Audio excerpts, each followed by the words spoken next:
બનાસકાંઠા જિલ્લાના અમીરગઢ તાલુકાના આદિવાસી વસ્તી ધરાવતા કેઘોરામાં વિદ્યાર્થીઓની અછતને કારણે છેલ્લા 35 વર્ષથી બંધ એકમાત્ર પ્રાથમિક શાળા જિલ્લા પંચાયતના પ્રમુખ વસંત પુરોહિતના વિશેષ પ્રયાસો પછી ફરીથી ધમધમતી થઈ છે, જ્યાં ધોરણ 1 થી 5 સુધીના પેટાવર્ગનો શુભારંભ કરવામાં આવ્યો છે।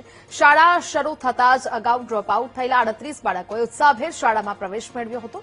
ગામમાં આશરે 70 જેટલા બાળકોને અભ્યાસ કરવા માટે 3 કિલોમીટર દૂર આવેલા ભાઈલા ગામે જવું પડતું હતું। બાળકોને હવે ઘરઆંગણે શિક્ષણનો લાભ મળશે। 35 વર્ષ બાદ ગામમાં ફરી શાળાની ઘંટડી વાગતા કેગોરાના ગ્રામજનો અને બાળકોમાં અનહદ આનંદ જોવા મળી રહ્યો છે।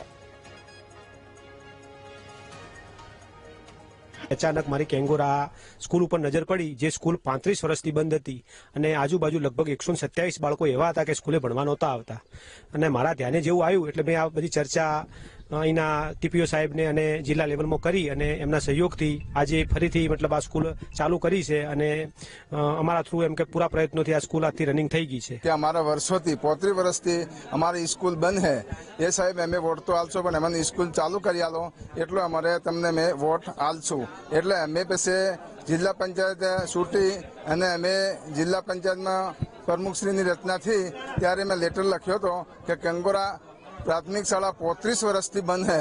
અવારનવાર છોકરા 4 કિલોમીટર હડી અને ભાઈલા સ્કૂલે ભણવા જાય એટલે અમને ખૂબ તકલીફ છે। અડધા છોકરા જાય ભણવા અડધા છોકરા જતા નથી। છેલ્લા ઘણા વર્ષોથી સ્કૂલ બંધ થઈ હતી અને મારા જિલ્લા પંચાયતના સદસ્ય અને આરોગ્ય સમિતિના ચેરમેન ગુલાબભાઈ અહીંયા વિસ્તારમાંથી ચૂંટાયેલા છે, એમને મને રજૂઆત કરી એટલે પહેલા માનવાને આ વાત આવે એમ નથી, કારણ કે 35 વર્ષથી કોઈ સ્કૂલ બંધ ન હોઈ શકે। જ્યારે એની તપાસ કરી ત્યારે અહીંયાના બાળકો 70 બાળકો બાજુના ગામની અંદર ભાયલામાં ત્યાં આગળ ભણવા જતા હતા અને અહીંયા 50 થી વધારે બાળકો જે પ્રવેશ કર્યા વગર અહીંયા હતા અને એના માટે ફરીથી અહીંયા હાલ પેટાવર્ગ શરૂ કરાયો છે। પેટાવર્ગની અંદર આજે શરૂ કરાયો છે તો આજે 70